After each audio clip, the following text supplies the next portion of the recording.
Watoto hawa ni baraka, na enyi watoto nyinyi ni baraka. Haitatokea kamwe mwe laana, hamtarithi kamwe asili za wazazi wenu, bali mtarithi asili ya Mungu kwenu, na mtaendelea kuwa hodari. Nyinyi ni heri na mtaendelea kuwa heri.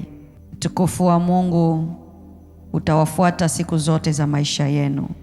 Mtalindwa na Mungu mnapoingia katika maisha yenu na mnapotoka kwenda katika hatima zozote za maisha yenu, mtalindwa na Mungu.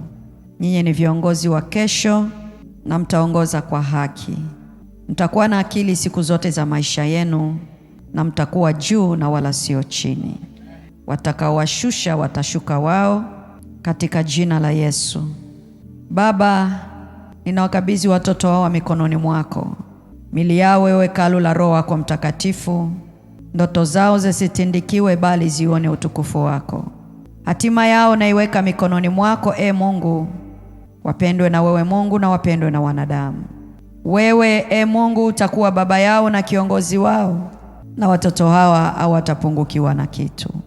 Watakuwa chumvi ya ulimwengu na watakuwa nuru ya ulimwengu, maana wewe ukiwa ndani yao kama nuru, nao watakuwa nuru. Wazazi wao watafanyika kuwa baraka kwao, na familia yao itafanyika kuwa baraka kwao, na watakuwa mashahidi wa mema. Watapita katika baraka na milango ya baraka katika maisha yao yote. Mungu, wataurithi ufalme wako, maana hawa ni warithi wako Mungu, sawa na Zaburi ya 127 na mstari ule wa 3. Nye watoto mkawe vichwa, semeni amen. Nye watoto mkawe heri, semeni amen. Mkawe wa kwanza mashuleni, semeni amen.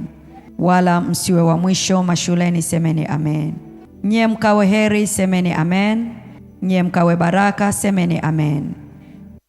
Mashahidi wetu, semeni amen. Nyinyi mkawe hodari na washindi, semeni amen. Nyinyi mkawe viongozi mashujaa wa kesho, semeni amen. Nyinyi mkatawale na mkamiliki, semeni amen. Mkafunguliwe milango ya baraka na nuru yenu iangaze mahali kote, semeni amen. Maneno yenu yawe ni kweli, semeni amen. Hamtarithi asili za wazazi wenu, semeni amen. Mtairithi asili ya Mungu katika maisha yenu, semeni amen. Mungu awalinde, semeni amen.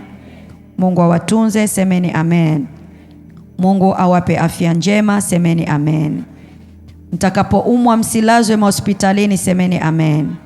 Magonjwa mabaya yatakuwa sehemu yenu, semeni amen. Vifo vya mapema havitakuwa sehemu yenu, semeni amen. Laana zitakuwa sehemu yenu, semeni amen. Mungu atawalinda na kuwatunza na kuwapa ushindi, semeni amen. Asante Baba kwa ajili ya watoto hawa, wape hekima walimu wao, na wakawafundishe katika njia iwapasayo kuiendea siku zote za maisha yao, nao hawataisahau hata watakapokuwa watu wazima. Walinde, watunze na wafanye kuwa heri, maana wao ni heri. Kwa jina la Baba, Mwana na Roho Mtakatifu, na wote tuseme amen. Pigia Yesu makofi juu ya watoto wetu. Tulichokikiri hapa kitakuwa sehemu ya watoto wetu na kitaendelea kuwa sehemu ya watoto wetu. Bwana Yesu asifiwe sana.